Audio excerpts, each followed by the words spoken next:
G'day and welcome to In The Groove, brought to you in collaboration with our friends over at onvinyl.co.nz, where you can discover David's hand-picked selection of vinyl records, all personally selected and play-graded for the best listening experience. This week I'm excited to share my favourite album of the year so far, Bonnie Light Horseman's Keep Me On Your Mind, See You Free.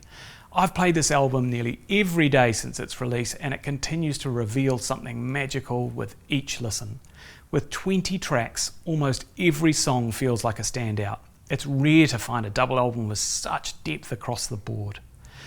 Bonnie Light Horseman consists of three immensely talented musicians, Anais Mitchell, Eric D. Johnson and Josh Kaufman. Mitchell brings a voice that is ethereal yet grounded, fragile but powerful. Her voice gives the album its emotional core. Johnson, of Fruit Bats fame and a former member of the Shins, blends his folk rock sensibility with beautiful guitar and piano work. Johnson also contributed to the recording of Wincing the Night Away with the Shins, which is another one of my favourite albums. Then there's Kaufman, a multi-instrumentalist and the album's producer, who has worked with artists like The National, Hiss Golden Messenger and Bob Weir. Kaufman's musicmanship spans guitar, mandolin, harmonium and more. And on this album, he's often playing a 1970 Guild S100 Deluxe electric guitar. His production stands out for its restraint and precision. On tracks like When I Was Younger, Kaufman's fuzz distortion adds a unique edge that complements the album's otherwise delicate acoustic nature. What makes this album truly special is how it was recorded. Much of Keep Me On Your Mind, See You Free was captured in an old Irish pub, Levi's Corner House in County Cork. The band spent 3 days recording there in isolation, but the landlord invited locals to join for the third session, adding a semi-live element to the recording. The atmosphere of the pub comes through in the creaking of the old pub piano, despite some attempts to lubricate it with olive oil, the occasional cough from the audience, and even some spontaneous backing vocals from pub patrons on tracks like Rock the Cradle and Old Dutch. This organic energy was later refined with studio overdubs back in the United States, where fellow musicians added layers of instrumentation, creating a perfect balance between live performance and studio polish. The music videos released for Old Dutch and When I Was Younger showcase the live sessions in Levi's pub with patrons pressed up close to the musicians, and I encourage you to go and check those out on YouTube because they really give you an idea of the flavour of what's going on in those recordings.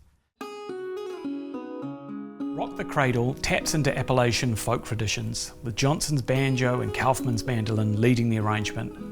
This track, like much of the album, reflects life's milestones: parenthood, love, the passing of time, aging.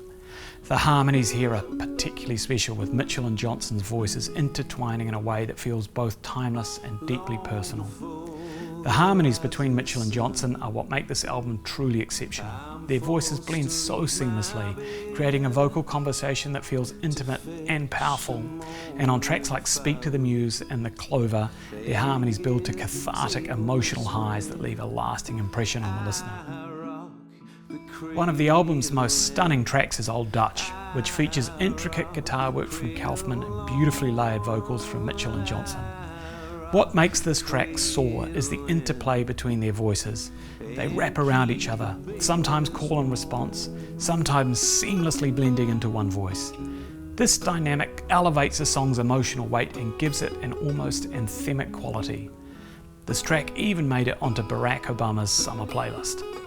When I Was Younger is another standout, beginning softly with alternating vocals and a creaky old pub piano, reflecting the fragility of a relationship breakup. The song crescendos into squalling electric guitar and vocals, representing the emotional tension of the lyrics, before calming down again toward the end. This is where Kaufman's fuzz guitar shines, adding grit and intensity to the song's climax. This album has been my favourite release of the year so far, hands down. There's something magical about how Bonnie Light Horseman managed to create a 20-song double album where almost every single cut stands out.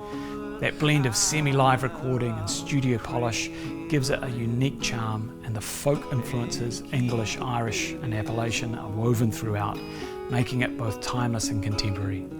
The harmonies between Mitchell and Johnson, combined with Kaufman's masterful instrumentation, make this album an emotional journey that reveals new layers with every listen. If you haven't listened to it yet, you're missing out on something truly special. For the full experience, I highly recommend getting this album on vinyl. You can grab your copy at onvinyl.co.nz. Check us out at Studio One Vintage Guitars, and stay tuned for more deep dives into the albums we love right here on In the Groove.